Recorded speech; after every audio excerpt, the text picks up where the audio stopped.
VS હોસ્પિટલમાં clinical trial કૌભાંડને લઈને પૂર્વ વિપક્ષ નેતાના વધુ ગંભીર આક્ષેપ સામે આવ્યા છે।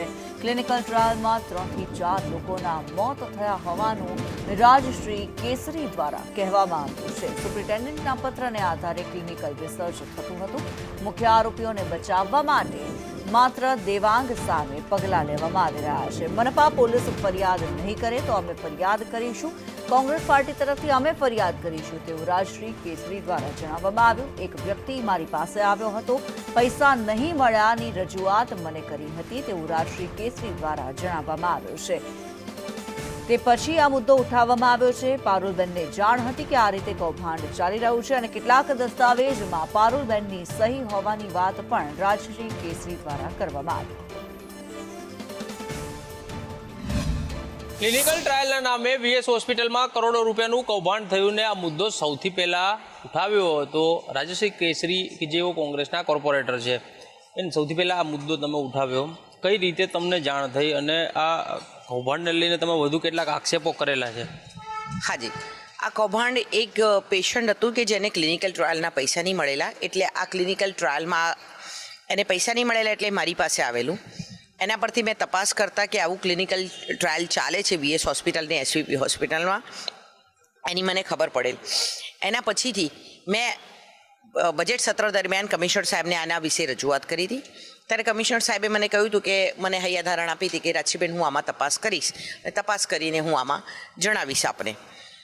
4 દિવસ પહેલાં આમાં 9 જણાને સસ્પેન્ડ કર્યા, એમાં દેવાંગ રાણાથી માંડી અને બીજા 8 જણા કોન્ટ્રાક્ટવાળા છે એ લોકોને સસ્પેન્ડ કરવામાં આવ્યા।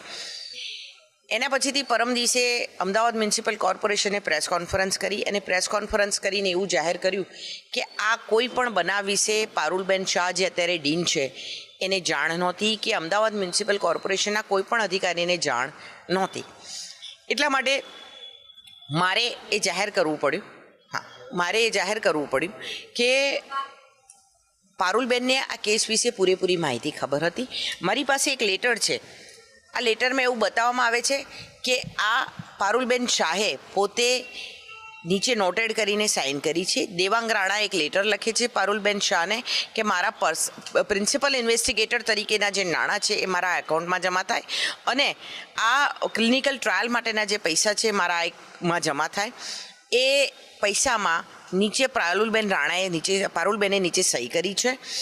આવો જ એક છે કે જેમાં એક કંપની હતી એસ્પોર નામની કંપની, એસ્પોર રિસર્ચ નામની કંપની। આ કંપની 19 નવેમ્બર કે 24 નવેમ્બર 2024ના રોજ આ લોકો આવ્યા અને આમણે આવીને વીએસ હોસ્પિટલમાં ક્લિનિકલ ટ્રાયલ કરી। આ ક્લિનિકલ ટ્રાયલમાં બી પારુલબેનના સાઇન છે, જે સાબિત કરે છે કે પારુલબેનને આ કૌભાંડ વિશે પૂરેપૂરી ખબર હતી। ચોક્કસથી મારી પાસે એવા વ્યક્તિઓ આવેલા છે કે જે 3 થી 4 વ્યક્તિઓ આવેલા છે કે જેના પરિવારવાળા 31 વર્ષનો દીકરો એની માએ ગુમાવ્યો છે, એ ધ્રુસકે ને ધ્રુસકે રડી રહી છે, પણ આની માટેના કોઈ કાયદા બનેલા નથી। એનડીસીટીએ આની માટેના કોઈ કાયદા બનાવેલા નથી, પણ 3 થી 4 જણા મારી પાસે આવેલા છે। એ ફેમિલી એવું કહી રહી છે કે હા, અમારા બાળકો આ રીતના ક્લિનિકલ ટ્રાયલમાં ભોગ બનવામાં આવેલા છે। કોંગ્રેસ પાર્ટી તરફથી ચોક્કસથી કોંગ્રેસ પાર્ટી આ તરફ એક્શન લેશે। જો અમદાવાદ મ્યુનિસિપલ કોર્પોરેશન એક્શન નહીં લે તો અમે લોકો ચોક્કસથી પાર્ટી તરફથી આદર્શ લઈશું અને ફરિયાદ દાખલ કરીશું।